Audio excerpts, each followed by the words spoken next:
Madam brother ರೆಡಿನಾ?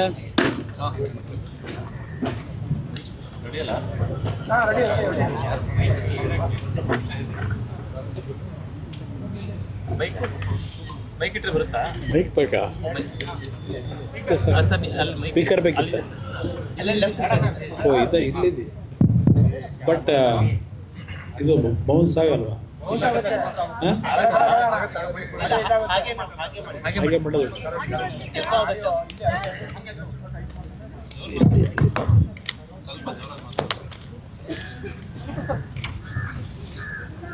ಆತ್ಮೀಯ ಮಾಧ್ಯಮದ ಮಿತ್ರರಿಗೆ ಇವತ್ತು ನಿಮ್ಮೆಲ್ಲರಿಗೆ ಸ್ವಲ್ಪ ತೊಂದರೆ ಕೊಟ್ಟಿದ್ದೇನೆ. ಅದಕ್ಕೆ ಬಹುಶಃ ನೀವು ಈ ಕಾರ್ಯಕ್ರಮ ತೊಂದರೆ ಆದರೂ ರಾಜ್ಯದ ಜನತೆಗೆ ಮತ್ತು ಆಡಳಿತ ನಡೆಸ್ತಕ್ಕಂಥವ್ರಿಗೆ ಕಣ್ತೆರೆಸ್ತಕ್ಕಂಥ ಒಂದು ವಿಷಯಗಳನ್ನು ಮಂಡನೆ ಮಾಡಲಿಕ್ಕೆ ನಿಮಗೊಂದು ಅವಕಾಶ ಇದರಿಂದ ದೊರಕಿತು ಅನ್ನೋದು ನನ್ನ ಅಭಿಪ್ರಾಯ.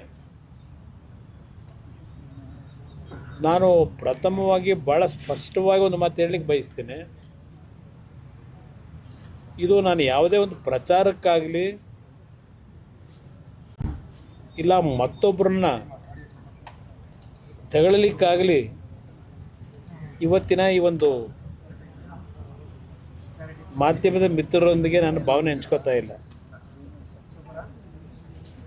ನೆನೆ ನಮ್ಮ ರಾಜ್ಯದ ಮುಖ್ಯಮಂತ್ರಿಗಳು ಮಾತನಾಡಬೇಕಾದ್ರೆ ತುಂಬ ನೋವಿನಲ್ಲಿ ಮಾತನಾಡಿದ್ದಾರೆ. ನಮಗೂ ಸಹ ಹೇಳಿದ್ದಾರೆ, ನೋವು ಪಟ್ಕೊಳ್ಳೋದಾಗಲಿ ಮತ್ತಿನ್ನೇನೋ ಪದ ಬಳಕೆ ಮಾಡ್ಕೊಂಡು ಹೇಳಿದ್ದಾರೆ, ನೋವು ಪಟ್ಕೋಬೇಡಿ ಅಂತ. ರಾಜ್ಯದಲ್ಲಿ ಈ ರೀತಿಯ ಒಂದು ಘಟನೆಗಳು ನಡೀತಾ ಇದ್ದಾಗ ಸ್ವಲ್ಪ ಹೃದಯ ಇರ್ತಕ್ಕಂಥವ್ರಿಗೆ ನೋವು ಆಗೋದು ಸಹಜ. ಹೃದಯ ಇದ್ದವ್ರಿಗೆ, ಕಠಿಣವಾದ ಹೃದಯ ಇದ್ದರೆ ಎಲ್ಲಿಂದ ಅವ್ರಿಗೆ ನೋವಾಗ್ತದೆ? ಇವತ್ತು ಈ HMTಯ ಈ ಒಂದು ಆವರಣದ ವಿಷಯದಲ್ಲಿ ಯಾತಕ್ಕೆ ಈ ಒಂದು ಸಬ್ಜೆಕ್ಟ್ ಪ್ರಾರಂಭ ಆಗಿದೆ? HMT ವಿಷಯದಲ್ಲಿ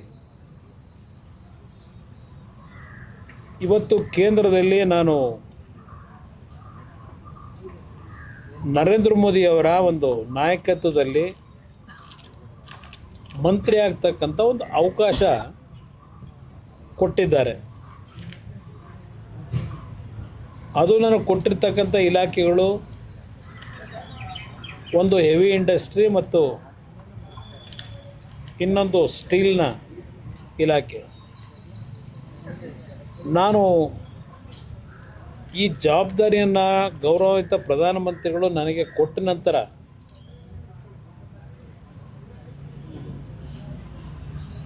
ನಾನು ಪ್ರಮುಖವಾಗಿ ಒಂದು 2-3 ನಿರ್ಧಾರಗಳನ್ನು ಮಾಡಬೇಕು ಅಂತ ಪ್ರಯತ್ನಪಟ್ಟು 2 ವರ್ಷದಿಂದ ನಾನು ಪ್ರಯತ್ನ ಪಡ್ತಾ ಇದ್ದೇನೆ. ಏಕೆಂದರೆ ಹಿಂದಿನ ಸರ್ಕಾರಗಳಲ್ಲಿ ಹಲವಾರು ಪಬ್ಲಿಕ್ ಸೆಕ್ಟರ್ನಲ್ಲಿದ್ದಂಥ ಕಾರ್ಖಾನೆಗಳನ್ನು ಡಿಸ್ಇನ್ವೆಸ್ಟ್ಮೆಂಟ್ ಮಾಡಬೇಕು ಅಂತಕ್ಕಂಥ ನಿರ್ಧಾರಗಳು ಕ್ಯಾಬಿನೆಟ್ನಲ್ಲಿ ತೆಗೆದುಕೊಂಡ್ಬಿಟ್ಟಿದ್ದಾರೆ. ಆ ಹಿನ್ನೆಲೆಯಲ್ಲಿ ನಾವು ಮತ್ತೆ ಈ ಪಬ್ಲಿಕ್ ಸೆಕ್ಟರ್ನ CPSE ಯೂನಿಟ್ಗಳನ್ನು ಪುನರ್ ಪ್ರಾರಂಭ ಮಾಡಿಸ್ತಕ್ಕಂಥದ್ದಕ್ಕೆ ಹಲವಾರು ರೀತಿಯ ಸಮಸ್ಯೆಗಳು ಇದ್ದಾವೆ. ನಾನು ಮಂತ್ರಿ ಆದ ಮೇಲೆ ಈ HMTಯ ಕಾರ್ಖಾನೆ, ಯಾಕೆಂದ್ರೆ ನಾವೆಲ್ಲ ಸಣ್ಣ ಮಕ್ಕಳು, ಆಗ ಬಸ್ಗಳು ಓಡಾಡ್ತಾ ಇದ್ದಿದ್ದು ಗಮನಿಸಿದ್ದೇವೆ. ನಾನು ಜಯನಗರದಲ್ಲಿದ್ದೆ. ನಾನು 1972-73ರಲ್ಲಿ HMT, NGF, ITI, BEL ಈ ಬಸ್ಗಳು ಬೆಳಗ್ಗೆ 4:15 ಗಂಟೆಗೆ ಪ್ರಾರಂಭ ಆದರೆ ಅವತ್ತು ನಮ್ಮ ಬೆಂಗಳೂರು ನಗರದಲ್ಲಿ BMTCಯ ವ್ಯವಸ್ಥೆಗಳಿರಲಿಲ್ಲ. ಒಂದೊಂದು ಕಾರ್ಖಾನೆಯಲ್ಲಿ ಇಡೀ ಬೆಂಗಳೂರು ನಗರದ ಹಲವಾರು ಭಾಗದಲ್ಲಿದ್ದಂಥ ಕಾರ್ಮಿಕರನ್ನ ಪ್ರಯಾಣಕ್ಕೆ ನೂರಾರು ಬಸ್ಗಳು ಒಂದೊಂದು ಕಂಪ್ನಿನಲ್ಲಿ ಓಡಾಡ್ತಾ ಇದ್ವು. ಆ ದಿನಗಳನ್ನು ಯಾಕೆ ನಾನು ನೆನಪಿಸ್ಕೊಡ್ತಾ ಇದ್ದೇನೆ, ಈ ಕಾರ್ಖಾನೆಗಳು ಇವತ್ತು ನೀವು ನೋಡಿದ್ರಿ, HMTಯ ಸಂಪೂರ್ಣವಾದಂಥ ಒಂದು ಚಿತ್ರಣ ನೀವು ನೋಡಿದ್ರಿ. ಒಂದು ಕಾಲದಲ್ಲಿ ದೇಶದಲ್ಲಿ ಒಂದು ಉತ್ತಮವಾದಂಥ ಕಾರ್ಖಾನೆ ಅಂತಕ್ಕಂಥ ಹೆಸರು ಇಲ್ಲಿ ಏನು ಪ್ರಾರಂಭ ಆಯಿತು, ಇಲ್ಲಿಯ ಕಾರ್ಮಿಕರ ದುಡಿಮೆಯಿಂದ ದೇಶದಲ್ಲಿ 5 ಭಾಗದಲ್ಲಿ ಹೊಸ ಕಾರ್ಖಾನೆಗಳನ್ನು ಇಲ್ಲಿ ಸಂಪಾದನೆ ಮಾಡಿದಂಥ ಬಂಡವಾಳದಲ್ಲಿ ಕಟ್ಟಿದ್ರು. ಒಂದು ಪಿಂಜೋರ ಅಂತೇಳಿ ಹರಿಯಾಣದ ಹತ್ರ, ಇನ್ನೊಂದು ಅಜ್ಮೀರ್ನಲ್ಲಿ, ನಮ್ಮ ಕೇರಳದಲ್ಲಿ ಕಾಲಮಸೂರಿ, ಹೈದರಾಬಾದ್ನಲ್ಲಿ, ಹೀಗೆ 6 ಭಾಗದಲ್ಲಿ ಇಲ್ಲಿ ದುಡಿಮೆ ಮಾಡಿದಂಥ ಹಣದಿಂದ ಕಟ್ಟಿದ್ರು, ಬಂಡವಾಳದಿಂದ. ಒಂದು ಕಾಲದಲ್ಲಿ ತುಂಬ ಅದ್ಭುತವಾಗಿ ನಡೀತಾ ಇತ್ತು. 25,000ಕ್ಕೂ ಹೆಚ್ಚಿನ ಕಾರ್ಮಿಕರಿದ್ದರು ಈ ಒಂದು HMTಯ ಸಂಸ್ಥೆಯಲ್ಲಿ. ಈಗ ನೀವು ನಮ್ಮ ವಾಚ್ ಫ್ಯಾಕ್ಟ್ರಿ ಇವತ್ತು ಪರಿಸ್ಥಿತಿ ಏನಾಗಿದೆ ನೋಡಿದ್ರೆ ಏನಾಗಿದೆ. ಇವತ್ತು ಆ ವಾಚ್ ಫ್ಯಾಕ್ಟ್ರಿ ಏನು ಮೈನ್ ವಾಚ್ ಫ್ಯಾಕ್ಟ್ರಿ ಇತ್ತು, ಮುಚ್ಚಿದ್ದಾರೆ.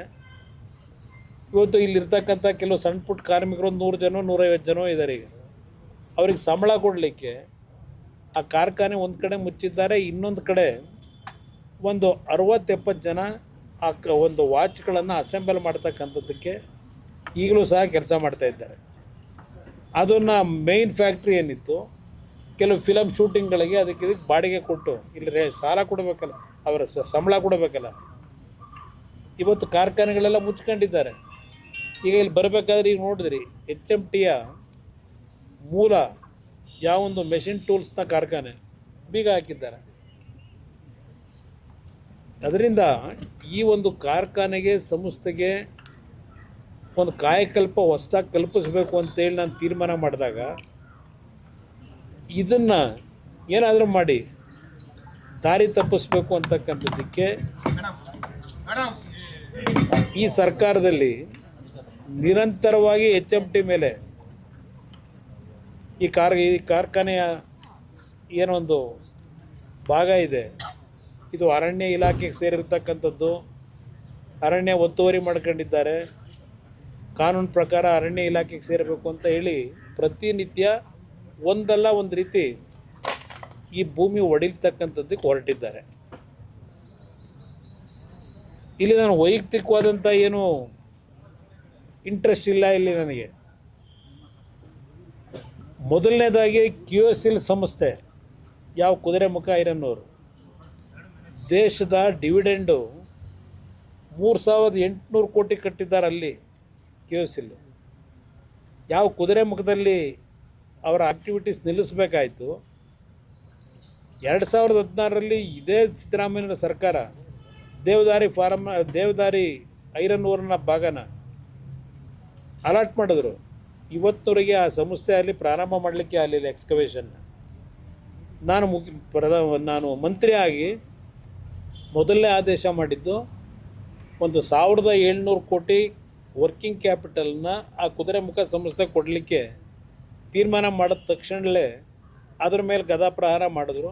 ಇವತ್ತಿನವರೆಗೆ ಅದನ್ನು ಮತ್ತೆ ನನ್ನ ಮೇಲೆ ಕೆತ್ತಕ್ಕೆ ಆಗಿಲ್ಲ. ಏನೋ ಸಾಹಸ ಮಾಡಿ ನಮ್ಮ ಇನ್ನೊಂದು ಪಬ್ಲಿಕ್ ಸೆಕ್ಟರ್ ಏನಿದೆ NMDC, ಅದಕ್ಕೆ ಟೈಅಪ್ ಮಾಡಿ ಸ್ವಲ್ಪ ಅಲ್ಲಿಂದ ಮೆಟೀರಿಯಲ್ ಕೊಟ್ಟು ಆ ಪೆಲೆಟ್ನ ಪ್ರೊಡಕ್ಷನ್ ಮಾಡ್ತಕ್ಕಂಥದ್ದಕ್ಕೆ ಒಂದು ಟೆಂಪ್ರರಿ ಅರೇಂಜ್ಮೆಂಟ್ ಮಾಡಿಸಿದ್ದೇವೆ. ಅದೊಂದು ಭಾಗ. ಈಗ ಅದು ಸಹ ಡಿಸ್ಇನ್ವೆಸ್ಟ್ಮೆಂಟ್ ಆಗಿದೆ, ಅದು ಮಾರಾಟ ಮಾಡಬೇಕು ಅಂತಾರೆ. ಅಲ್ಲಿ ಸುಮಾರು 1,000 ಜನ ಕಾರ್ಮಿಕರಿದ್ದಾರಲ್ಲಿ, ಅವರ ಭವಿಷ್ಯ ಏನಾಗಬೇಕು. ಇನ್ನು ಇಲ್ಲಿಗೆ ಬಂದರೆ HMTದು ನಾನು ತೀರ್ಮಾನ ಮಾಡಿದಾಗ ನನಗೆ ಬೆಂಬಲ ಕೊಡಬೇಕು, ಈ ರೀತಿ ಮಾಡಬೇಕು. ಇವತ್ತು ಇದು ಕಾನೂನುಬದ್ಧವಾಗಿ ಮಹಾರಾಜರ ಕಾಲದಲ್ಲಿ ಕೆಲವು ಗಿಫ್ಟ್ ಮುಖಾಂತರ ಕೊಟ್ಟಿದ್ದಾರೆ, ಕೆಲವು ಖರೀದಿ ಮಾಡಿದ್ದಾರೆ, ಎಲ್ಲ ಡಾಕ್ಯುಮೆಂಟ್ ಇದೆ. ಇವತ್ತು ಕೋರ್ಟ್ನಲ್ಲಿ, ಸುಪ್ರೀಂ ಕೋರ್ಟ್ ಮುಂದೆ ರಾಜ್ಯ ಸರ್ಕಾರ ಇವತ್ತೇನು ಅರ್ಜಿ ಹಾಕೊಂಡಿದ್ದಾರೆ.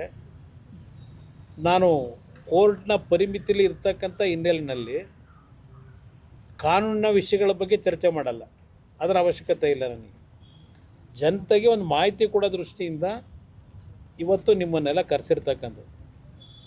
ಇವತ್ತು HMT ಅಷ್ಟು ಅದ್ಭುತವಾಗಿ ನಡೀತಾ ಇದ್ದಂಥದ್ದು ಹಂತ ಹಂತವಾಗಿ ಇವತ್ತಿನ ಪರಿಸ್ಥಿತಿಯಲ್ಲಿ ಏನು ಗ್ಲೋಬಲೈಸೇಷನ್ ಇದೆಲ್ಲ ಬಂತಲ್ಲ, ಹಲವಾರು ರೀತಿ ರಿಫಾರ್ಮ್ಸ್ಗಳು, ಎಕನಾಮಿಕ್ ರಿಫಾರ್ಮ್ಸ್ ಬಂದ ನಂತರ ಆ ಎಕನಾಮಿಕ್ ರಿಫಾರ್ಮ್ಸ್ಗಳು ತಂದ ಮೇಲೆ ನಮ್ಮ PSC ಯೂನಿಟ್ಗಳನ್ನು ಆ ಎಕನಾಮಿಕ್ ರಿಫಾರ್ಮ್ಸ್ನ ಹಿನ್ನೆಲೆಯಲ್ಲಿ ಯಾವ ರೀತಿ ಇದನ್ನು ಉಳಿಸ್ಬೇಕು ಅಂತಕ್ಕಂಥದ್ದು, ಇದಕ್ಕೆ ಸೆಕ್ಯೂರಿಟಿ ಯಾಕೆ ಕೊಡಬೇಕಾಗುತ್ತೆ, ನಾವು ಅದರ ಕಡೆ ಗಮನ ಕೊಡಲಿಲ್ಲ. ಪ್ರತಿಯೊಂದಕ್ಕೂ ಪ್ರೈವೇಟ್ ಸೆಕ್ಟರ್ ಮೇಲೆ ಡಿಪೆಂಡ್ ಆಗ್ತಾ ಹೋದ್ವು. ಒಂದು ಕಾಲದಲ್ಲಿ ಹಣ ಇಲ್ಲದೆ ಇರತಕ್ಕಂಥ ಸನ್ನಿವೇಶದಲ್ಲಿ ಈ PSUಗಳು ಸಾವಿರಾರು ಕುಟುಂಬಗಳನ್ನು ಬದುಕಿಸಿರ್ತಕ್ಕಂಥ ಸಂಸ್ಥೆಗಳಿವು. ಇದೆಲ್ಲ ಕಂಡು ನಾವು ಇದನ್ನು ಹಾಳು ಮಾಡಬಾರ್ದು ಅನ್ನೋ ಒಂದೇ ಉದ್ದೇಶದಿಂದ ಏನು ಕೈ ಹಾಕಿದ್ದೇವೆ. ಇಲ್ಲಿ ಯಾವೊಂದು ಕೆಲವು ಜಾಗಗಳನ್ನು ಈಗ ಈ ಮಂತ್ರಿ ಹೇಳ್ತಾ ಇದ್ದ, ಮಾಜಿ ಅರಣ್ಯ ಇಲಾಖೆ ಸಚಿವರು, ಈಗ ಪಂಚಾಯತ್ ರಾಜ್ ಮಂತ್ರಿಗಳಿದ್ದಾರೆ. 170 ಎಕರೆ ಲ್ಯಾಂಡ್ನ HMT ಅವರು ಮಾರಾಟ ಮಾಡಿಬಿಟ್ಟಿದ್ದಾರೆ. ಇದೆಲ್ಲ ಹೇಳಿದ್ದಾರೆ, ಆಪಾದನೆ ಮಾಡಿದ್ದಾರೆ. ಆಮೇಲೆ ಇದು ಈಗಲೂ ಫಿಸಿಕಲಿ ಯಾವೊಂದು ಅರಣ್ಯ ಇಲಾಖೆಗೆ ಸೇರಿದಂಥ ರೀತಿಯ ಒಂದು ಸ್ಟ್ರಕ್ಚರ್ ಇದೆ. ಈ ಅರಣ್ಯ ರೀತಿಯ ಒಂದು ಸ್ಟ್ರಕ್ಚರ್ನ ನಿಮ್ಮ ಅರಣ್ಯ ಇಲಾಖೆಯವರು ಮಾಡಿದ್ದಾರೆ, ಇದನ್ನು ಉಳಿಸಿದ್ದಾರಾ? ಯಾವ HMT ಕಾರ್ಖಾನೆಗೆ 1958-60ರಲ್ಲಿ ಕೆಲವು ತೀರ್ಮಾನಗಳಾಯಿತು. ಇಲ್ಲಿ ಎಲ್ಲ ರೀತಿಯ ಪರ್ಮಿಷನ್ಗಳನ್ನು ಈ ಕಾರ್ಖಾನೆ ಪ್ರಾರಂಭ ಆದಾಗ ಕೊಟ್ಟಿರ್ತಕ್ಕಂಥ ಒಂದು ಏರಿಯಾ ನ್ಯಾಯಬದ್ಧವಾಗಿ ಕೊಟ್ಟಿದ್ದಾರೆ. ಇದರಲ್ಲಿ ಯಾವುದೇ ರೀತಿಯ ಅಕ್ರಮಗಳಿಲ್ಲ. ಇದು ಇರ್ತಕ್ಕಂಥದ್ದು. ಇಲ್ಲಿ ಈಗ ಇತ್ತೀಚೆಗೆ ಕೆಲವು ತಕರಾರೇನು ತೆಗೆದಿದ್ದಾರೆ ಈ ಸರ್ಕಾರದಲ್ಲಿ. ಪಾಪ ಅರಣ್ಯ ಇಲಾಖೆ ಮಂತ್ರಿಗಳು, ಹಿಂದಿನ ಮಾಜಿ ಮಂತ್ರಿಗಳು ಹೇಳಿದ್ದಾರೆ, 15,000 ಎಕರೆ ಉಳಿಸಿದ್ದೇನೆ. ಕೋಲಾರದಲ್ಲಿ ಏನಾಗಿದೆ ನೋಡ್ತಾ ಇದ್ದೀನಿ, ನೀವು ಬೇರೆ ಕಡೆ ಉಳಿಸಿರೋದು ನೋಡೋಣ. ಕೋಲಾರದಲ್ಲಿ ಯಾವ್ಯಾವ ರೀತಿ ಉಳಿಸ್ಕೊಟ್ಟಿದ್ದೀರಿ ಅದು ಗೊತ್ತಿದೆ ನನಗೆ. ಇಲ್ಲಿ ಪ್ರಶ್ನೆ, ಈಗ 175 ಎಕರೆ ಹೇಳ್ತಾರಲ್ಲ, 175 ಎಕರೆ ಖಾಸಗಿಯವರಿಗೆ ಮಾರಾಟ ಮಾಡಿರ್ತಕ್ಕಂಥ ವಿಷಯದಲ್ಲಿ ಚರ್ಚೆ ಮಾಡಿದ್ರು. ಯಾರಿಂದ ಇದೆಲ್ಲ ಆಗಿರೋದು? ನಾನು ಮಾಡಿದ್ದೇನೆ?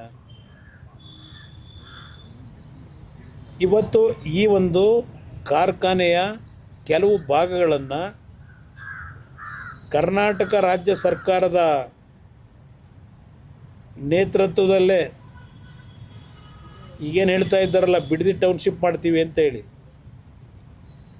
ಬಿಡದಿ ಟೌನ್ಶಿಪ್ಪನ್ನು ನಾನು ಮಾಡ್ತಾ ಇರೋದು ಕುಮಾರಸ್ವಾಮಿಯವರ ಕನಸಿನ ಕೂಸೋದು. ನನಗೇನು ಇಂಟ್ರೆಸ್ಟ್ ಇಲ್ಲ. ಕನಸಿನ ಕೂಸನ್ನು ಇವತ್ತು ನಾನು ಬೆಂಗಳೂರು ನಗರ, ಬೆಂಗಳೂರು ದಕ್ಷಿಣ ಭಾಗವನ್ನು ವಿಶ್ವಕ್ಕೆ ಮಾದರಿಯಾಗಿ ನಾನು ಮಾಡ್ತೀನಿ. ನೆನೆ ಹೇಳಿದ್ದಾರೆ, ವಿಶ್ವಕ್ಕೆ ಮಾದರಿ ಮಾಡ್ತೀನಿ ಅಂತ. ನೀವು ಈ ರಾಜ್ಯದಲ್ಲಿ SM ಕೃಷ್ಣ ಅವರ ಸರ್ಕಾರದಲ್ಲಿ UD ಮಿನಿಸ್ಟರ್ ಆಗಿ, ಅರ್ಬನ್ ಡೆವಲಪ್ಮೆಂಟ್ ಮಿನಿಸ್ಟರ್ ಆಗಿ ವಿಶ್ವ ದರ್ಜೆಗೆ ಬೆಂಗಳೂರು ನಗರ ತೆಗೆದುಕೊಂಡು ಹೋಗಿರೋದು ಇಲ್ಲೇ ನೋಡ್ಬೋದು. ಈ HMT ಆವರಣದಲ್ಲಿ ವಿಶ್ವ ದರ್ಜೆಗೆ ಯಾವ ರೀತಿ ತೆಗೆದುಕೊಂಡು ಹೋಗಿದ್ದೀರಿ. ಯಾವುದೋ ವೆಲ್ಲಿಂಗ್ಟನ್ನು, ಪ್ರಿಸ್ಟೀಜು, ಬ್ರಿಗೇಡು ಅಲ್ಲ, ಹಲವಾರು ಇದ್ದಾವೆ ಇಲ್ಲಿ. ನೀವು ನೋಡಿದ್ರಿ ಬಿಲ್ಡಿಂಗ್ಗಳು. ನಮ್ಮ HMT ನೂರಾರು ಜನ, ಸಾವಿರಾರು ಜನಕ್ಕೆ ಅನ್ನ ಕೊಟ್ಟಂಥ ಸಂಸ್ಥೆ. ಒಂದು ಕಡೆ ಬಿಲ್ಡಿಂಗ್ಗಳಲ್ಲಿ ಇರ್ತಕ್ಕಂಥ ಕಿಟಕಿಗಳು, ಪಟಿಕೆಗಳು ಎಲ್ಲ ಕಿತ್ಕೊಂಡು ಒಂದು ಕಡೆ ಅನಾಥವಾಗಿ ನನ್ನ ನೋಡ್ರಪ್ಪ ಅಂತ ಅಲ್ಲಿ ಆ ಬಿಲ್ಡಿಂಗ್ಗಳು ಅಳ್ತಾವೆ. ಇನ್ನೊಂದು ಕಡೆ ಬೃಹದಾಕಾರವಾಗಿ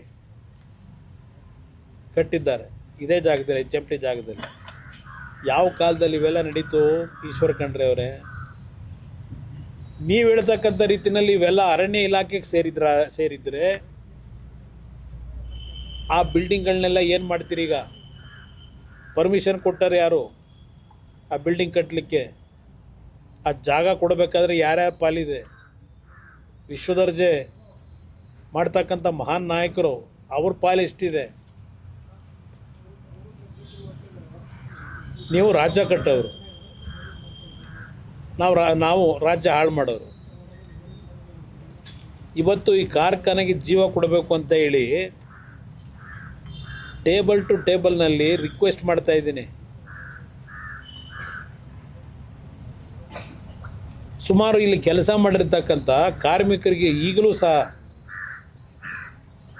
ಅವರಿಗೆ ಒಂದು ಔಷಧಿ ತಗೊಳ್ಳೋದಕ್ಕೆ ದುಡ್ಡಿಲ್ಲ. ಕುಟುಂಬದಲ್ಲಿ ಏನಾದರೂ ಹೆಚ್ಚು ಕಡಿಮೆ ಆಗಿ ವಯಸ್ಸಾಗಿರೋರಿದ್ದಾರೆ. 590 ಕೋಟಿ ಅವರಿಗೆ ಹಲವಾರು ರೀತಿಯ ಕಾರ್ಮಿಕರಿಗೆ ಫೆಸಿಲಿಟೀಸ್ ಕೊಡಬೇಕಾಗಿದೆ. ಪೆನ್ಷನ್ನು, ಮಗದೊಂದು, ಅದು ಏನೇನಿದೆ, ಗ್ರ್ಯಾಚ್ಯುಯಿಟಿ, 590 ಕೋಟಿ ಅವ್ರಿಗೆ ಕೊಡಬೇಕು ದುಡ್ಡನ್ನ. ನಾನು ಮಂತ್ರಿ ಆದಮೇಲೆ ಪಾಪ ಅವರಲ್ಲಿ ಏನೋ ಒಂದು ನಂಬಿಕೆ, ಒಂದು ಅಂತಿಮವಾಗಿ ನಮ್ಮ ಜೀವನಕ್ಕೆ ಬದುಕನ್ನು ಕೊಡ್ತಾರೆ ಅಂತಕ್ಕಂಥ ಒಂದು ನಂಬಿಕೆ ಮೇಲಿದ್ದಾರೆ ಅವರು, ಆ ಕಾರ್ಮಿಕರು. ನಾನು ಎಲ್ಲ ಭಾಗದಲ್ಲೂ, ದೇಶದ 6 ಕಡೆ ಏನಿದೆ ಅಲ್ಲೇ ಎಲ್ಲ ಭಾಗದಲ್ಲೂ ಪ್ರವಾಸ ಮಾಡಿದ್ದೀನಿ. ಎಲ್ಲ ಭಾಗದಲ್ಲೂ ಒಂದು ಆಸೆ ಇಟ್ಕೊಂಡಿದ್ದಾರೆ. ಇವತ್ತು ನಾನು ಒಂದು ಹೊಸದಾಗಿ ನಮ್ಮ MHIನ ಅಧಿಕಾರಿಗಳೇನಿದ್ದಾರೆ, ಸೆಕ್ರೆಟರಿ ಅವರು ಮತ್ತು ಜಾಯಿಂಟ್ ಸೆಕ್ರೆಟರಿಗಳು, ಇವ್ರು ಯಾಕೆ ಡೆಲ್ಲಿಯಿಂದ ಬಂದಿದ್ದಾರೆ ಇವತ್ತು, ಇವರೊಬ್ಬರು ಜಾಯಿಂಟ್ ಸೆಕ್ರೆಟರಿ. ಇಲ್ಲಿರ್ತಕ್ಕಂಥ ವಾಸ್ತವಾಂಶಗಳನ್ನೆಲ್ಲ ಡೀಟೇಲ್ ಸ್ಟಡಿ ಮಾಡಿ ಹೋಗಬೇಕು ಅಂತಲೇ ಕರೆಸಿದ್ದೆ. ಸೆಕ್ರೆಟರಿ ಅವ್ರಿಗೆ ಬರಲಿಕ್ಕೆ ಹೇಳಿದ್ದೆ, ಅವರು ಬೇರೆ ಕೆಲಸದ ಮೇಲೆ ಅವ್ರನ್ನ ಡೆಪ್ಯೂಟ್ ಮಾಡೋದು. ಇಲ್ಲಿ 3,000-3,500 ಎಕರೆ ಲ್ಯಾಂಡ್ ಇದೆ. ಇಲ್ಲಿ ಬರೀ ಇದ್ರದ್ದಲ್ಲ, ಕರ್ನಾಟಕದಲ್ಲ, ಕಾಲಾಮಸೂರಿ ಕೇರಳದಲ್ಲಿ ಅಲ್ಲಿ 350 ಎಕರೆ ಇದೆ. ಹೈದರಾಬಾದ್ ನಗರದಲ್ಲಿ 1,200 ಎಕರೆ ಇದೆ. ಇದನ್ನು ಹಾಗೇ ಬಿಟ್ಟರೆ ಈಗ ಇಲ್ಲಿ ಹೇಳ್ತಾರಲ್ಲ, ಇಲ್ಲಿ ತೋರಿಸ್ತಾ ಇದೀವಲ್ಲ ಬಿಲ್ಡಿಂಗು, ಒಂದೊಂದೇ ಲ್ಯಾಂಡ್ ಗ್ರ್ಯಾಬರ್ಸ್ಗೆ ಯಾವ ಥರ ಅನುಕೂಲ ಮಾಡಬೇಕು ಮಾಡ್ತಾರೆ.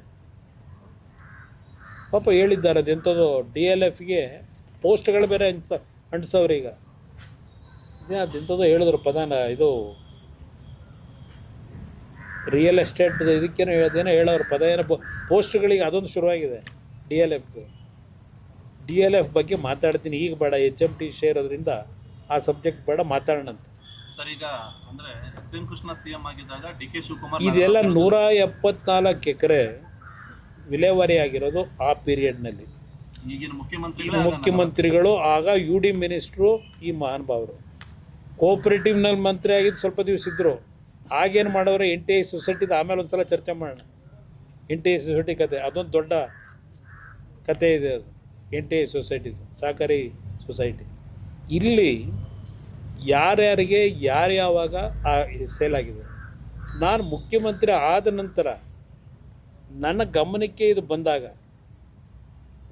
ನಾನು ಆದೇಶ ಮಾಡಿದೆ ಚೀಫ್ ಸೆಕ್ರೆಟರಿಗೆ, ಯಾವುದೇ ಕಾರಣಕ್ಕೂ HMTಯ ಭೂಮಿನ ಪರಭಾರೆ ಮಾಡೋದಾಗಲಿ, ರಿಜಿಸ್ಟ್ರೇಷನ್ ಯಾವುದೂ ಸಹ ಇನ್ನು ಮುಂದಿನ ದಿನಗಳಲ್ಲಿ ಮಾಡಬಾರ್ದು ಅಂತೇಳಿ ಆದೇಶ ಮಾಡಿದೆ. ಅದಾದ ನಂತರ ಮಾರಾಟಗಳು ನಿಂತಿದೆ. ಇದಿರ್ತಕ್ಕಂಥದ್ದು ಯಾವ ಬಿಲ್ಡರ್ಗಳು ಯಾರ್ಯಾರಿಂದ ಪಡೆದ್ರು ಅದು ಒಂದು ಭಾಗ. ಈಗ ನಾನು ಇಲ್ಲಿ ಬಂದಾಗ ಹಲವಾರು ಜನ ಹೆಣ್ಮಕ್ಳು ಬಂದರು. ಆ ಅಪಾರ್ಟ್ಮೆಂಟ್ಗಳನ್ನ ಅಸೋಸಿಯೇಷನ್ ಮೆಂಬರ್ಗಳ ಪ್ರೆಸಿಡೆಂಟ್ಗಳವರು ಅಲ್ಲಿ ಇವತ್ತು ಸಹ ಅವರೆಲ್ಲ ಕಷ್ಟಪಟ್ಟು, ಅದಕ್ಕೆ ಕಟ್ಟಿದವನು ಯಾವನೋ ದುಡ್ಡು ಮಾಡ್ಕೊಂಡ ಹೊಟ್ಟೋದ ಮಾರಾಟ ಮಾಡಿ.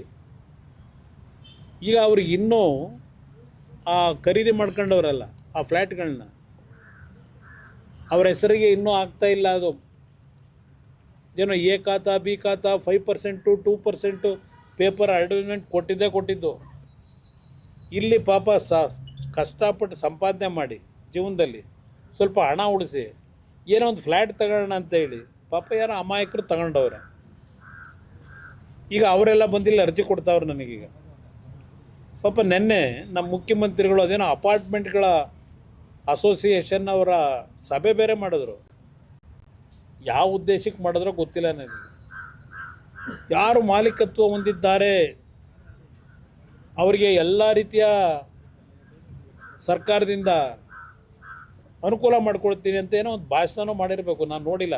ಆ ಭಾಷಣದ ಟೆಕ್ಸ್ಟ್ ನಾನು ನೋಡಿಲ್ಲ.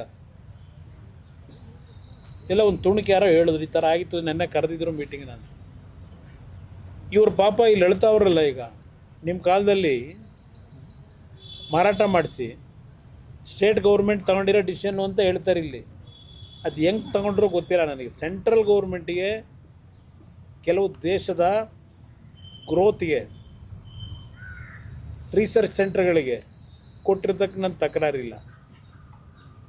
ಇವತ್ತು ಹಲವಾರು ಕೇಂದ್ರ ಸರ್ಕಾರದ ಇಲಾಖೆಗಳು ಕೊಟ್ಟಿದ್ದಾರೆ.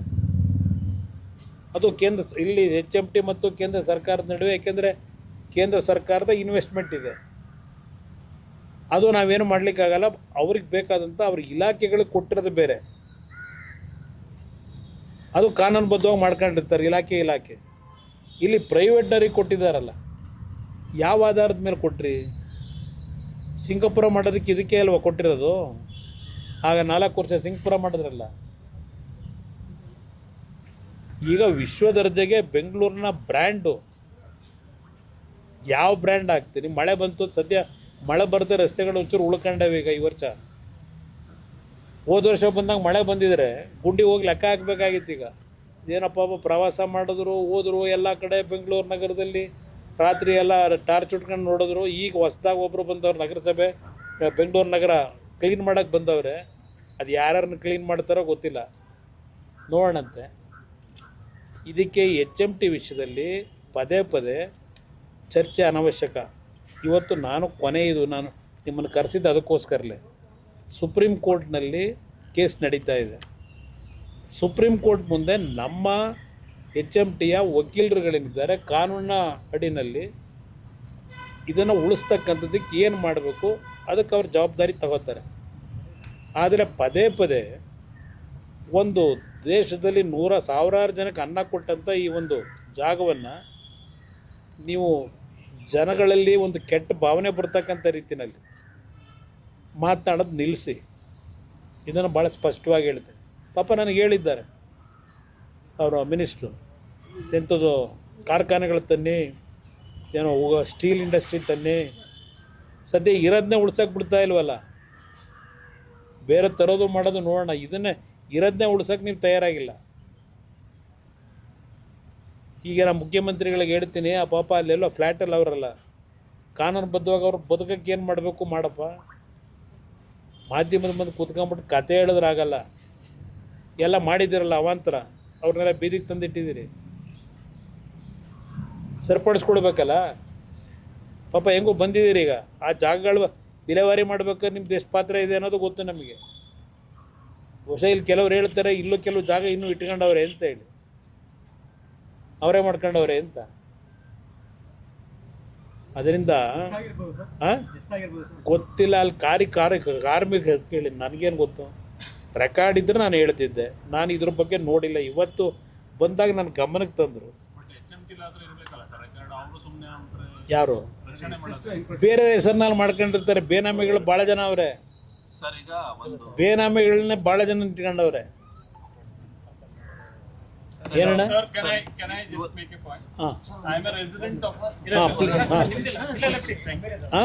ವಾಟ್ ಈಸ್ ಯುವರ್ ಪ್ರಾಬ್ಲಮ್ ಹೇಳಿ, ಅವ್ರು ಕೇಳ್ಕೊಳ್ಳಿ. I'm a resident of Prestige Wellington Park. Okay.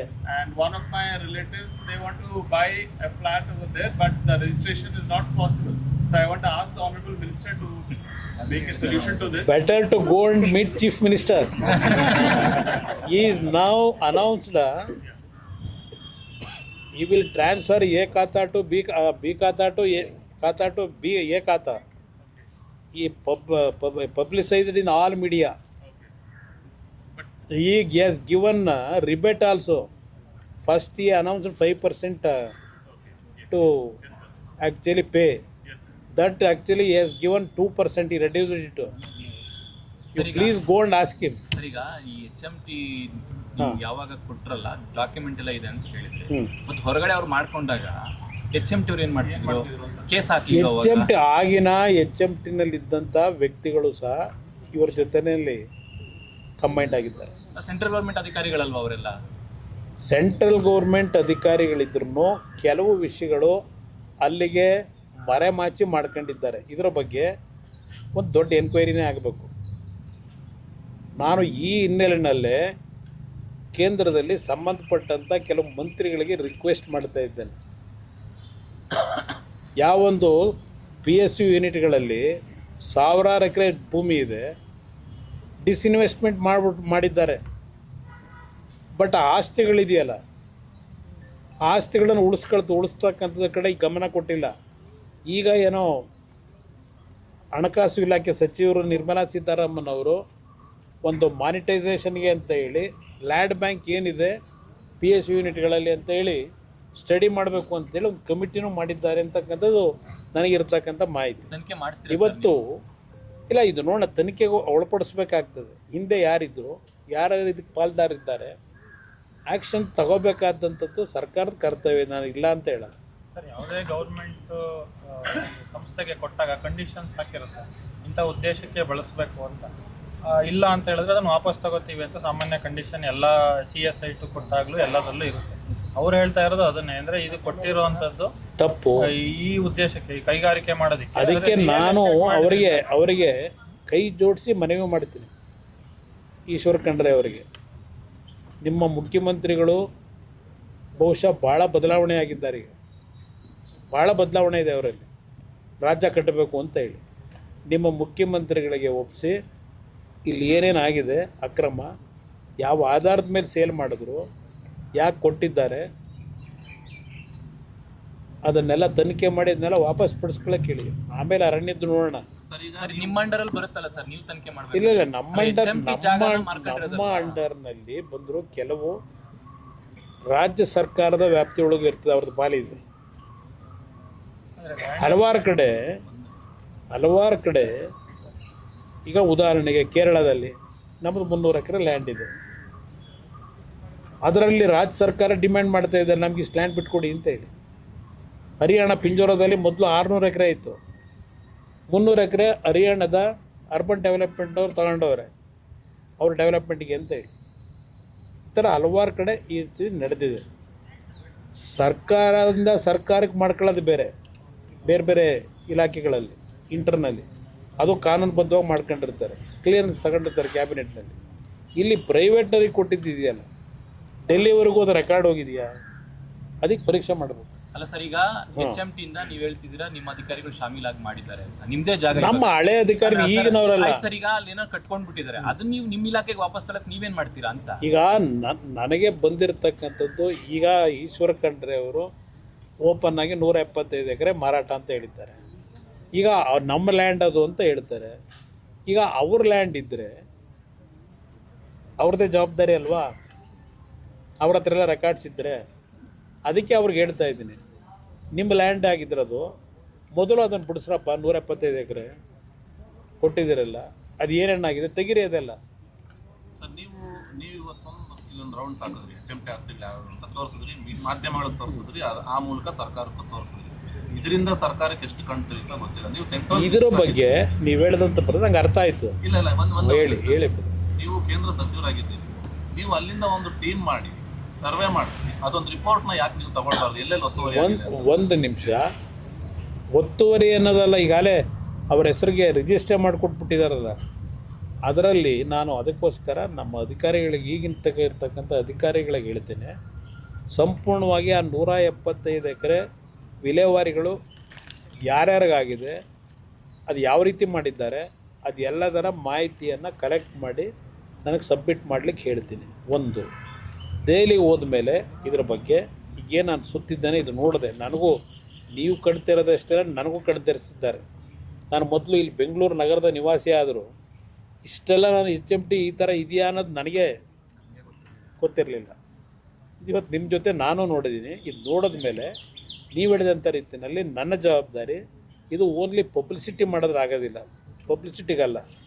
ಇವತ್ತು ಏನೇನಾಗಿದೆ ಹಿಂದಿನ ಸರ್ಕಾರಗಳಲ್ಲಿ ಯಾವ ರೀತಿ ಇದನ್ನು ವಿಲೇವಾರಿ ಮಾಡಿದ್ರು ಅದರ ಎಲ್ಲ ಪೇಪರ್ಗಳನ್ನ ತೆಗೆಸ್ಲಿಕ್ಕೆ ಪ್ರಯತ್ನ ಪಡ್ತೀವಿ. ನಮ್ಮ ಅಧಿಕಾರಿಗಳಿಗೆ ಸೂಚನೆ ಕೊಡ್ತೀನಿ, ಇದನ್ನು ತೆಗೆದುಕೊಂಡು ನಮ್ಮ ಇಲಾಖೆಯಲ್ಲಿ ಫಸ್ಟು ಇದ್ರ ಬಗ್ಗೆ ಏನು ತೀರ್ಮಾನಗಳು ಮಾಡಬೇಕಾಗಿದೆ ನಾವು ಕ್ಯಾಬಿನೆಟಿಗೆ ತೆಗೆದುಕೊಂಡು ಹೋಗೋದಕ್ಕೆ ಕೇಂದ್ರ ಸರ್ಕಾರದಲ್ಲಿ, ಅದಕ್ಕೆ ಏನೇನೋ ನಾನು ಸಿದ್ಧತೆ ಮಾಡಬೇಕು, ಆ ಡಾಕ್ಯುಮೆಂಟ್ನ ಏನು ಕಲೆಕ್ಟ್ ಮಾಡಬೇಕು ಅದೆಲ್ಲವನ್ನು ಮಾಡ್ತಕ್ಕಂಥದ್ದಕ್ಕೆ ನಿರ್ಧಾರ ಮಾಡಿದ್ದೀನಿ. ಇನ್ನೊಂದು ಹೇಳ್ತೀನಿ, ಇವತ್ತು ಕಾರ್ಪೊರೇಷನಿಗೆ ನಿರಂತರವಾಗಿ ಟ್ಯಾಕ್ಸ್ ಕಟ್ಕೊಂಡ್ಬಂದಿದ್ದಾರೆ ಎಂಟೈರ್ ಏರಿಯಾ. ಈಗ ನಾನು ಮುಖ್ಯಮಂತ್ರಿ ಆದಮೇಲೂ 23 ಕೋಟಿ ಪೆಂಡಿಂಗ್ ಇತ್ತು.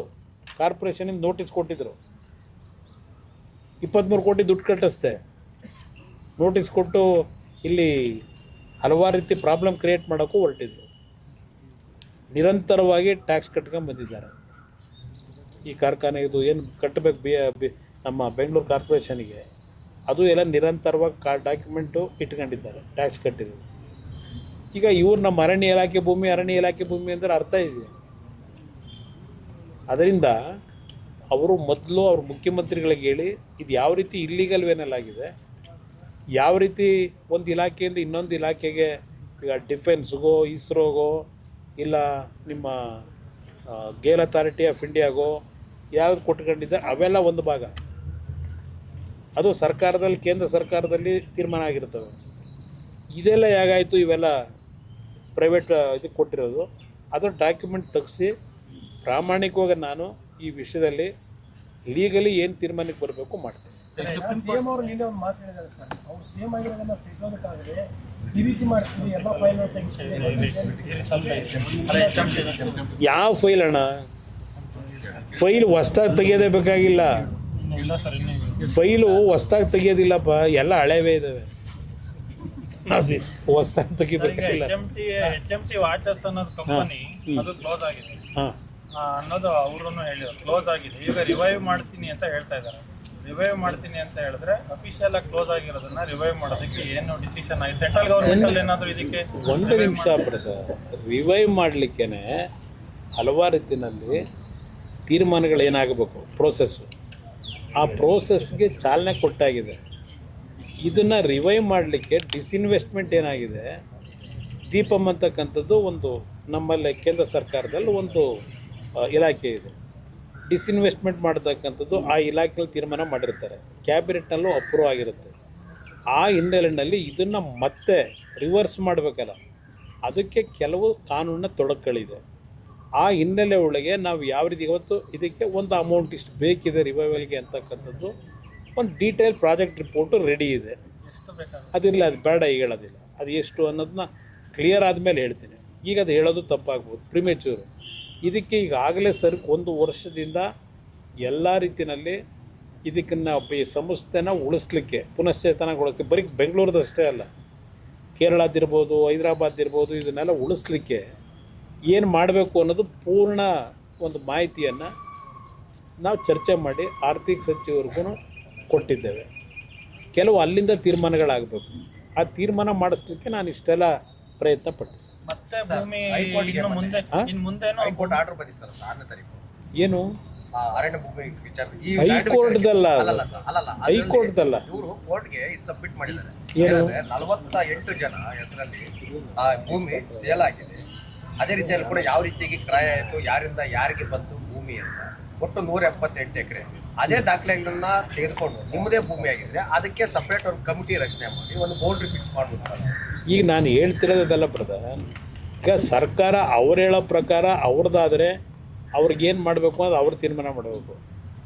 ಇಲ್ಲಿ ಇಲ್ಲೀಗಲ್ಲಾಗಿ ಹಿಂದೆ ಮಾಡಿರ್ತಕ್ಕಂಥ ಒಂದು ಪ್ರಕರಣ ಇದ್ದರೆ ನಾವೀಗೇನು ತನಿಖೆ ಮಾಡಿ ಅಲ್ಲಿ ಯಾವ ಥರ ರಿಜಿಸ್ಟ್ರೇಷನ್ ಆಗಿದೆ, ಯಾವ ಆಧಾರದ ಮೇಲೆ ಮಾಡಿದ್ರು, ಕೇಂದ್ರ ಸರ್ಕಾರ ಒಪ್ಪಿಗೆ ಕೊಟ್ಟಿದ್ದಾರೋ ಇಲ್ವೋ, ಇದೆಲ್ಲ ನೋಡಿ ಆಮೇಲೆ ಅದರ ಬಗ್ಗೆ ಏನು ತೀರ್ಮಾನ ನಮ್ಮ ಇಲಾಖೆಯಲ್ಲಿ ಮಾಡಬೇಕು ಮಾಡ್ತೀವಿ. ಅಲ್ಲ ಸರ್, ಇದು ನಿಮ್ಮ ಹೆಸರಲ್ಲಿ ಇದೆ ಅಂತ ನೀವು ಹೇಳಿದ್ರೆ ನನ್ನ ಹೆಸರಲ್ಲಿಲ್ಲ. ಸರ್ HMT ಈಗ HMT ಜಾಗನೇ ಅದು ಅಂತ ಹೇಳ್ತಾ ಇದ್ದೀರಲ್ವಾ ಸರ್, ನೀವು ಅದನ್ನ ಮಾರಿರೋದು ಅಂತ ನಿಮ್ ಅದನ್ನ ಮಾರಿರೋದು ನೀವು ಅದನ್ನ ವಶಪಡಿಸ್ಕೊಳ್ಬಹುದಲ್ಲ ಅಂತ ನಾನು ಹೇಳೋದು. ಒಂದು ನಿಮಿಷ ಬರದ ಇಲ್ಲಿ ವಶಪಡಿಸ್ಕೋಬೇಕು ಅಂದ್ರೆ ಸಡನ್ ಆಗಿ ಹೋಗ್ಬಿಟ್ಟು ನಾವೀಗ ನಮ್ಮ ಜಾಗ ಕೊಡಿ ಅಂತ ಹೇಳೋಕ್ಕಾಗತ್ತಾ?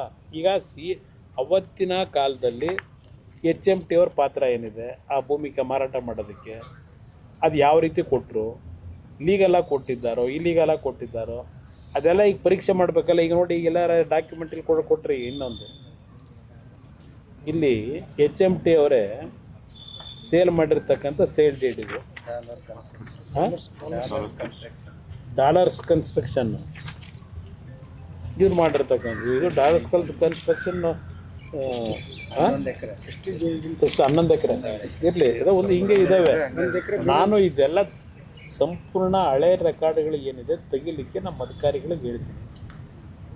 ಇದನ್ನೆಲ್ಲ ನನಗೆ ಸಬ್ಮಿಟ್ ಮಾಡಿದ್ಮೇಲೆ ನಮ್ಮ ಇಲಾಖೆಯಲ್ಲಿ ಅಲ್ಲಿ ನಮ್ಮ ಹೈಯರ್ ಆಫೀಸರ್ಸ್ ಇದ್ದಾರಲ್ಲ, ಕೂತು ಇದನ್ನು ಯಾವ ರೀತಿ ಇದಕ್ಕೆ ಒಂದು ಸೊಲ್ಯೂಷನ್ ಕಂಡುಹಿಡಿಬೇಕು. ಸೊಲ್ಯೂಷನ್ ಅಂದರೆ ಲೀಗಲ್ ಮಾಡ್ಕೊಡೋಕ್ಕಲ್ಲ, ಇಲ್ಲಿಗಲ್ ಇದ್ದರೆ ಏನು ಆ್ಯಕ್ಷನ್ ತಗೋಬೇಕು, ರೆಕಮೆಂಡೇಶನ್ ಏನು ಮಾಡಬೇಕು ಪ್ರಧಾನಮಂತ್ರಿಗಳಿಗೆ, ಅದನ್ನು ಪ್ರಾಮಾಣಿಕವಾಗಿ ಮಾಡಿ. 2018ರಲ್ಲಿ ಬೇರೆ ಬಂದಂತ ಸರ್ಕಾರದಲ್ಲಿ ಮಂತ್ರಿಗಳು, ಮುಖ್ಯಮಂತ್ರಿಗಳಾದಂಥ ನಗರ ಆದರೂ ಕೂಡ ಒತ್ತುವರಿ ಆಗಿರೋದ್ರ ಬಗ್ಗೆ ಏನಾದ್ರು ಮಾಹಿತಿ ಇದೆಯಾ ಸರ್? ನನಗೆ ನಾನು SM ಕೃಷ್ಣ ಅವರಾದ್ಮೇಲೆ ಧರ್ಮ್ ಸಿಂಗ್ ಇದ್ದರು, ಧರ್ಮ್ ಸಿಂಗ್ ಆದಮೇಲೆ ನಾನು ಬಂದಿದ್ದೀನಿ. ಬಹುಶಃ 2006, 2007ರಲ್ಲಿ ನಾನು ಅದು ಮಾಹಿತಿ ಕೇಳಿದ್ದೀನಿ ನನ್ನ ಪೀರಿಯಡ್ನಲ್ಲಿ. ಯಾಕೆಂದರೆ ನಾನು 2006, 2007ರಲ್ಲಿ ಮುಖ್ಯಮಂತ್ರಿ ಆದಾಗ ಆ ವರ್ಷದಲ್ಲಿ ಈ ಸಬ್ಜೆಕ್ಟ್ ನನ್ನ ಗಮನಕ್ಕೆ ಬಂತು, ಈ ಥರ ಎಲ್ಲ ಆಗಿದೆ ಅಂತ ಹೇಳಿ. ಆಗ ನಾನು ಸೂಚನೆ ಕೊಟ್ಟೆ ನಮ್ಮ ಚೀಫ್ ಸೆಕ್ರೆಟರಿಗೆ, ಯಾವುದೇ ಕಾರಣಕ್ಕೂ HMTಗೆ ಸಂಬಂಧಪಟ್ಟಂಥ ಭೂಮಿನ ಇನ್ನು ಮುಂದಿನ ದಿನಗಳಲ್ಲಿ ಯಾವುದೇ ಕಾರಣಕ್ಕೂ ರಿಜಿಸ್ಟ್ರು ಮಾಡ್ತಕ್ಕಂಥದ್ದಕ್ಕೆ ನೋಟಿಸ್ ಕೊಟ್ಟುಬಿಡಿ, ಯಾರೂ ಮಾಡಬಾರದು ಅಂತ ಹೇಳಿ ನಾನು ಸೂಚನೆ ಕೊಟ್ಟು ಅಲ್ಲಿಂದ ನಿಂತಿದೆ. ಆದರೆ ಮಧ್ಯದಲ್ಲಿ 2008ರಲ್ಲಿ ಬಹುಶಃ ನಮ್ಮ ಯಾವುದೋ ಕೇಂದ್ರ ಸರ್ಕಾರದ ಸಂಸ್ಥೆ ಕೊಟ್ಟವರು ನನಗಿರೋ ಮಾಹಿತಿ. 2018ರಲ್ಲಿ ಸೆಂಟ್ರಲ್ ಗೌರ್ಮೆಂಟ್ 2018ರಲ್ಲಿ ಸೆಂಟ್ರಲ್ ಮಿನಿಸ್ಟ್ರಿ ಆಫ್ ಫಾರೆಸ್ಟ್ನವರು ಸ್ಟೇಟ್ ಗೌರ್ಮೆಂಟ್ಗೆ ಲೆಟ್ರ್ ಬರೆದು ಇದು 1980 ಆ್ಯಕ್ಟ್ ಒಳಗಡೆ ಬರುತ್ತೆ ಜಮೀನು ಅಂತ ಹೇಳಿದ್ರು. ಅದನ್ನು ಅವರು ಸೆಂಟ್ರಲ್ ಆಗಿ ಇಟ್ಕೊಂಡು ಇದು ಫಾರೆಸ್ಟ್ ಯಾವುದು ಬರೋಕ್ಕೆ ಸಾಧ್ಯ, ಅದಕ್ಕೆ ಹೇಳಿದ್ದು ಇದು ಕೋರ್ಟ್ನಲ್ಲಿ ಕೇಸ್ ನಡೀತಾ ಇದೆ, ಕೋರ್ಟ್ನಲ್ಲಿ ತೀರ್ಮಾನ ಆಗುತ್ತೆ. ಕೆಲವು ಆ್ಯಕ್ಟ್ಗಳು 2023ರಲ್ಲೂ ತಂದವ್ರೆ ಕೇಂದ್ರ ಸರ್ಕಾರದಲ್ಲಿ, ಆ ಆ್ಯಕ್ಟ್ ಪ್ರಕಾರ ಅದು ಬರೋಲ್ಲ ಅಂತಲೂ ಹೇಳ್ತಾರೆ. 2023ರಲ್ಲಿ ತಂದಿರೋ ಆ್ಯಕ್ಟು, ಅದರ ಪ್ರಕಾರ ಈ ಪ್ರಾಪರ್ಟಿ ವಿಷಯದಲ್ಲಿ ಯಾವುದೇ ರೀತಿ ಕ್ಲೈಮ್ ಮಾಡಲಿಕ್ಕೆ ಫಾರೆಸ್ಟ್ನವ್ರಿಗೆ ಅಧಿಕಾರ ಇಲ್ಲ ಅಂತ ಹೇಳಿದ್ರು. ಸರ್, ಕಾನೂನಾತ್ಮಕವಾಗಿ ಚರ್ಚೆ ನಡೀತಿದೆ, ಆದರೆ ಈಗ ನಿಮ್ಮ ಮೇಲೆ ಯಾಕೆ ಆರೋಪ ಮಾಡ್ತಿರೋದು? ಅದು ನೀವು ಕೇಂದ್ರ ಸಚಿವರಾಗಿ ನೀವು ಆದಮೇಲೆ ಯಾಕೆ ಆರೋಪ ಮಾಡ್ತಿರೋದು ಅಂತ? ಆರೋಪ ನನ್ನ ಮೇಲೆ ಮಾಡ್ತಾ ಇರೋದು ನಾನೇನೋ ಮಾಡಿಬಿಟ್ಟಿದ್ದೀನಿ ಅಂತ ಅಲ್ಲ, ನಾನು ಇದನ್ನು ರಿವೈವ್ ಮಾಡಲಿಕ್ಕೆ ಹೊರಟಿದ್ದೀನಿ. ಅದನ್ನು ತಡೆ ಹಿಡಿಬೇಕು ಅನ್ನೋದು ಅಷ್ಟೇ ಅವ್ರಿಗೆ ಬೇಕಾಗಿರೋದು, ಅದಕ್ಕೆ ಇವೆಲ್ಲ ನಡೀತಾ ಇರೋದು. ನನ್ನ ಮೇಲೆ ಯಾವುದೂ ಆರೋಪ ಇಲ್ಲ. ಸರ್, ಈಗ ಎಷ್ಟು ಪ್ರೊಡಕ್ಷನ್ ಆಗ್ತಿದೆ ಈಗ ಅಟ್ ಪ್ರೆಸೆಂಟ್ ಎಷ್ಟು ಪ್ರೊಡಕ್ಷನ್ ಆಗ್ತಿದೆ ಸರ್? ಈಗ ನೋಡಿ, ಆ ವಾರ್ಷಿಕ ಟರ್ನ್ ಓವರ್ ಎಷ್ಟಿದೆ ಸರ್ ಕಂಪನಿ? ಇಲ್ಲ, ವರ್ಕಿಂಗ್ ಕ್ಯಾಪಿಟಲೇ ಇಲ್ಲ. ಇದರಲ್ಲೇ ಏನೇನೋ ಪಾಪ ಒದ್ದಾಡ್ಕೊಂಡು ಮಾಡ್ತಾವ್ರೆ. ಈಗ ಉದಾಹರಣೆ, ನಾವು ವಾಚ್ ಫ್ಯಾಕ್ಟ್ರಿಗೆ ಹೋದ್ವು, ಅಸೆಂಬಲ್ ಏನು ಮಾಡ್ತಿದ್ದಾರೆ, 1,000 ತಿಂಗಳಿಗೆ ಮಾಡ್ತಾಯಿದ್ರು.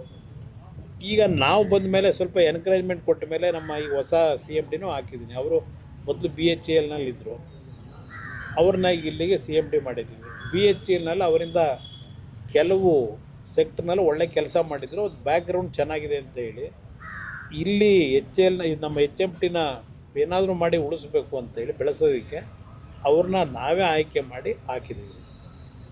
ಇಲ್ಲಿಗೆ CMD ಹೊಸ್ದಾಗಿ ಬಂದಿದ್ದಾರೆ. ಬಂದ ಮೇಲೆ ಕಳೆದ 3-4 ತಿಂಗಳಿಂದ ನಿರಂತರವಾಗಿ ಬಹುಶಃ ಅವ್ರು ದಿನಕ್ಕೆ ಎಷ್ಟು ಗಂಟೆ ನಿದ್ದೆ ಮಾಡೋರೋ ಗೊತ್ತಿಲ್ಲ ನನಗೆ. ನಾನು ಏನು ಸೂಚನೆ ಕೊಟ್ಟಿದ್ದೆ ಅದು ಎಲ್ಲವನ್ನು ಪಕ್ಕ ರೆಡಿ ಮಾಡಿ ನಮ್ಮ CMTನ ಅಲ್ಲಿಯ CMD ಏನಿದ್ದಾರೆ ಅವರು ಇವರು ಇಬ್ಬರು ಸೇರಿ ಒಂದು DPRನ ಹೊಸ ಮತ್ತೆ ತಯಾರು ಮಾಡಿ ಕಳಿಸಿದ್ದಾರೆ. ಈಗ ಮೊನ್ನೆ ರೀಸೆಂಟಾಗಿ ಎಲ್ಲಿ ಚರ್ಚೆ ಮಾಡಬೇಕು ಚರ್ಚೆನೂ ಮಾಡಿದ್ವಿ ಬ್ರದರ್ ಈ ವಿಷಯದಲ್ಲಿ. ಅದರಿಂದ ಇವತ್ತು 1,000 ಮ್ಯಾನುಫ್ಯಾಕ್ಚರ್ ಆಗ್ತಾ ಇದ್ದ ವಾಚ್ಗಳು 10,000ಕ್ಕೆ ತಿಂಗಳಿಗೆ ಮಾಡ್ತಾಯಿದ್ದಾರೆ. ಈಗ ಮಾಡ್ತಿದ್ದಾರೆ, 10,000ಕ್ಕೆ ಏರಿದೆ, ಡಿಮ್ಯಾಂಡ್ ಇದೆ. ಆ್ಯಕ್ಚುಲಿ ನಂದು HMT ಇದೆ 85 ಲಕ್ಷದ್ದು. ಸರ್, ನಾನು ಅದನ್ನ ಹೇಳೋದು, ನೀವು ಕಟ್ತಿದ್ದೀರಾ ಕೆಲವು ಆಫೀಸ್, ನಿಮ್ಮ ಎಂಪ್ಲಾಯೀಸ್ಗಳೇ HMT ವಾಚ್ ಕಟ್ಟಲ್ಲ ಸರ್. ಇಲ್ಲ, ಕಟ್ತಿದ್ದಾರೆ. ಸರ್, ಇದು ಎಲ್ಲ ದಿನ ಸರಿ, ಒಂದು 5-6 ಜನ ನಾನು ಕೇಳಿದೆ, ಅವ್ರು ಕಟ್ಟಿರ್ಲಿಲ್ಲ, ಅದೇ ಕೇಳ್ತಾ ಇದ್ದೆ. ಇಲ್ಲ, ನಿಮಗೆ ಹೇಳಬೇಕು ಅನ್ನೋದಾದ್ರೆ ಒಂದು ಗಂಡು ಬೇರೆ ಈಗ ಗಂಡು ಬೇರಣ್ಣ ಅಂತಕ್ಕಂಥ ಒಂದು ಹೊಸ ಹೆಸರಿನಲ್ಲಿ ಮಾಡಿದ್ರು. ಮಾರ್ಕ್ ನಮಗೆ ಡಿಮ್ಯಾಂಡ್ನ ನಾವು ಪ್ರೆಷರ್ನ ಇದು ಮಾಡೋಕ್ಕಾಗಲಿಲ್ಲ, ನಾವು ರೀಚ್ ಮಾಡಲಿಕ್ಕೆ. ಆ ಥರ ಇದೆ. ಇದು ಒಂದು ದಲಿತ ಸಮಾಜದ ಸಂಘಟನೆಯವರು HMTಯಿಂದ ಆರ್ಡ್ರ್ ಕೊಟ್ಟು ಮಾಡಿಸಿದ್ರು ಈ ವಾಚನ್ನು. ಅವರು ದಲಿತ ಸಮಾಜದವ್ರು ನನಗೆ ಇದು ಕಟ್ಟಿದ್ದಾರೆ, ಇದು ಕಟ್ಕೋಬೇಕು. ಮೊದಲು HMT ಇನ್ನೊಂದು ವಾಚ್ ಕಟ್ಟಿದ್ದೆ, ಅದನ್ನು ತೆಗೆದು ಇದನ್ನು ಕಟ್ಟಿದ್ರು. ಇದರ ರೇಟು 1230 ರೂಪಾಯಿ. ಯಾರೋ 75 ಲಕ್ಷ ಹಾಂ, 75 ಲಕ್ಷ ಅಂತ ಹೇಳಿದರು. ಸರ್, ಒಂದು 2-3 ಜನ ನಿಮ್ಮ ಇವತ್ತಿನ ಇದ್ರ ಬಗ್ಗೆ ಮಾತಾಡಿದ್ದಾರೆ ಸರ್ ನಾಯಕರು. ನೀವು ಇವತ್ತಾದರೂ HMT ಭೇಟಿಗೆ ಹೊರಟಿದ್ದಾರೆ ಕುಮಾರಸ್ವಾಮಿ, ಬಹಳ ಸಂತೋಷ, ನೋಡ್ಕೊಂಡು ಬಂದು ನನ್ಗೆ ಹೇಳಿ ಅಂತ ಈಶ್ವರ್ ಖಂಡ್ರೆ ಹೇಳಿದ್ದಾರೆ. ಚೆಲುವರಾಯ ಸ್ವಾಮಿ ಅವರು, ನೀವು BJP ಸತ್ಯದಲ್ಲಿ 20 ಸೀಟ್ ಗೆದ್ದು ತೋರಿಸೋದಲ್ಲ, ಹೊರಗಡೆ ಬಂದು 120 ಸೀಟ್ ಗೆದ್ದು ತೋರಿಸ್ಲಿ, ಸವಾಲಾಗ್ತೀವಿ ವಿಧಾನಸೌಧದಲ್ಲಿ. ನಾವು ಏಕಾಂಗಿಯಾಗಿ ಬ್ರದರ್ ಕಳೆದ 20 ವರ್ಷದಿಂದ ಏನು ನನ್ನ ಬಗ್ಗೆ ಟೀಕೆ ಮಾಡ್ತಾರೆ, ಇವರ ನನ್ನ ವಿರುದ್ಧ ಏನು ವಿಷ ಕಾರ್ತಾರೋ ಏನು ಕಾರ್ತಾರೋ ಗೊತ್ತಿಲ್ಲ. ಇಲ್ಲ ಪಾಪ 120 ಸೀಟ್ ಗೆಲ್ಲು ಅಂತ ಹೇಳವ್ರೆ. ನೋಡೋಣ, ಅದನ್ನು ಮುಂದೊಂದು ದಿನ ಇನ್ನೂ ಸಾಯಲ್ಲ, ಅಷ್ಟರೂಪಾಗಿ ಬದುಕಿರ್ತೀನಿ. ಬಹುಶಃ ಕರ್ನಾಟಕ ನಾಡಿನ ಜನತೆ ಅವರೇನು ನನಗೆ ಚಾಲೆಂಜ್ ಮಾಡಿದ್ದಾರೆ, ಆ 120 ಸೀಟ್ ಗೆದ್ದು ತೋರಿಸಿ ಅಂತ ಹೇಳಿ, ತೋರಿಸ್ತಕ್ಕಂಥ ದಿನವೂ ಬರುತ್ತೆ. ನನಗೆ ಆ ವಿಶ್ವಾಸ ಇದೆ. ಇಲ್ಲಿ ಏಕಾಂಗಿಯಾಗಿ ಕಳೆದ 20 ವರ್ಷ ಅವರು ಇದ್ದರು ಭಾಳ ದಿವಸ. ಪಾಪ ಈಗೆಲ್ಲ ಮಾತಾಡ್ತಾರೆ, ಅದೆಲ್ಲ ಹಳೆದೆಲ್ಲ ಮರ್ತು ಬಿಡ್ತಾರೆ. ಈ ಒಂದು ಪ್ರಾದೇಶಿಕ ಪಕ್ಷ ಕಟ್ಟೋದು ಎಷ್ಟು ಕಷ್ಟ ಅನ್ನೋದಕ್ಕೆ ಇನ್ನೂ ಉಳಿದಿದ್ದೀನಲ್ಲ. 18 ಸೀಟಾದರೂ ಗೆದ್ದಿದ್ದೀವಲ್ಲ, 18 ಸೀಟು 19 ಸೀಟ ಗೆದ್ದಿದ್ವಲ್ಲ ಇದರಲ್ಲಿ. ಇವತ್ತು ಮಮತಾ ಬ್ಯಾನರ್ಜಿ ಅಂತವರು 3 ಟರ್ಮು ಮುಖ್ಯಮಂತ್ರಿ, ನವೀನ್ ಪಟ್ನಾಯಕ್ 5 ಟರ್ಮ್ ಮುಖ್ಯಮಂತ್ರಿ. ಅವ್ರ ಸ್ಟ್ರಗಲ್ ನೋಡ್ತಾ ಇದ್ದೀನಿ. ಈ ಕಾಂಗ್ರೆಸ್ದೇ ತಗೊಳ್ಳಿ, ಪಾಪ ಅವ್ರಿಗೆ ಹೇಳ್ತೀನಿ, ಅದು ಯಾರೋ ನನ್ನ ಸ್ನೇಹಿತ ಹೇಳ್ದ ಅಂದ್ರಲ್ಲ, ಎಷ್ಟೋ ರಾಜ್ಯಗಳಲ್ಲಿ 0. ಕಾಂಗ್ರೆಸ್ ಪರಿಸ್ಥಿತಿ 30 ವರ್ಷದ ಇತಿಹಾಸ ಇರೋ ಪಕ್ಷ. ಎಲ್ಲೆಲ್ಲಿ ಯಾವ್ಯಾವ ರಾಜ್ಯದಲ್ಲಿ ಎಷ್ಟು ಗೆದ್ದರು. ತಮಿಳ್ನಾಡಿನಲ್ಲಿ 5 ಸೀಟ್ ಗೆದ್ದು DMK ಅವ್ರಿಗೆ ಟೋಪಿ ಹಾಕಿ ಈಗ ಅಲ್ಲೆಲ್ಲ ಹೋಗಿ ಸೇರ್ಕೊಂಡವ್ರೆ. ಪಂಜಾಬ್ ಪರಿಸ್ಥಿತಿ ಏನಾಗಿದೆ, ವೆಸ್ಟ್ ಬೆಂಗಾಲಲ್ಲಿ ಎಷ್ಟು ಸೀಟ್ ಗೆದ್ದರು, ಬಿಹಾರದಲ್ಲಿ ಎಷ್ಟು ಸೀಟ್ ಗೆದ್ದರು, ಎಲ್ಲಿಗೆ ಬಂದು ನಿಂತವ್ರೀಗ. ನಾನಾದರೂ 20 ಸೀಟ್ ಗೆದ್ದಿದ್ದೀನಿ, ಒಂದು ಸಣ್ಣ ಪಕ್ಷ. ನೀವು ಹೇಳ್ರಪ್ಪ, ರಾಷ್ಟ್ರೀಯ ಪಕ್ಷ, ನಿಮ್ಮ ಪರಿಸ್ಥಿತಿ ಏನಿದೆ? ಅದರಿಂದ 120 ಸೀಟ್ ಗೆಲ್ಲ ದಿನವೂ ಬರುತ್ತೆ. ಎಷ್ಟು ದಿವಸ ಸಹಿಸ್ತಾರೆ ರಾಜ್ಯದ ಜನ? ಬದಲಾವಣೆ ಆಗುತ್ತೆ. ಆ ಟೈಮ್ ಬಂದಾಗ ಮಾತಾಡಿ. ಸರ್, ಸಿಎಂ ಅವರು ನಿಮ್ಮ ಮೇಲೆ ಗಂಭೀರ ಆರೋಪ ಮಾಡಿದ್ದಾರೆ ಸರ್. ಏನ್ ಬ್ರದರ್? ಒಕ್ಕಲಿಗ ಸಮುದಾಯದಿಂದ ಒಬ್ರು ಸಿಎಂ ಆಗಿದ್ದಾರೆ, ಅವರಿಗೆ ಸಹಿಸ್ಕೊಳಕ್ ಆಗ್ತಾ ಇಲ್ಲ. ನೋಡಿ, HMT ಬಿಟ್ಟು ರಾಜಕೀಯ ಕೊಟ್ಟೋದ್ರಿ ಈಗ. ಅದಕ್ಕೆಲ್ಲ ಉತ್ತರ ಕೊಡೋಣ ಬ್ರದರ್. ಖಂಡ್ರೆ ಅವರು ನಿಮಗೆ ಅಭಿನಂದನೆ ಸಲ್ಲಿಸೋರು. ಏನಕ್ಕೆ? ಅಲ್ಲ, ಅವರು ನನಗೆ ಕಣ್ ತರಿಸಿರೋದಕ್ಕೆ ನಾನು ಅವ್ರಿಗೆ ಅಭಿನಂದನೆ ಸಲ್ಲಿಸ್ತೇನೆ. ಅವ್ರಿಗೊಂದು ಅಭಿನಂದನೆ. DK ಶಿವಕುಮಾರ್ ಅವರು ಭೂಮಿ ಹೊಂದಿದ್ದಾರೆ ಅಂತ ಹೇಳಿದ್ರಿ ಸರ್, ಸಂಬಂಧಪಟ್ಟಂಗೆ ಏನ್ ದಾಖಲೆ ಇದೆ ಸರ್? ಕೊಡೋಣ, ಎಲ್ಲ ಬನ್ನಿ, ಸ್ವಲ್ಪ ದಿವಸ ಟೈಮ್ ಇದೆ. ಎಲ್ಲ 174 ಎಕರೆಯಲ್ಲಿ ಸರ್ ಆಗಿದೆ. DK ಶಿವಕುಮಾರ್ 174 ಎಕರೆಯಲ್ಲಿ DK ಶಿವಕುಮಾರ್ ಅವರ ಆಸ್ತಿ ಇದೆ ಅಂತ ಹೇಳಿ ನಮ್ಮ ಆರೋಪನ ಸರ್. ನಂದಲ್ಲ, ಇಲ್ಲಿ ಯಾರ ಮಾತಾಡ್ತಾರೆ? ಇಲ್ಲಿ ಕಾರ್ಮಿಕರಿದಾರಲ್ಲ, ಕಾರ್ಮಿಕರು ಹೇಳೋದು, ನಂದಲ್ಲ ಆರೋಪ.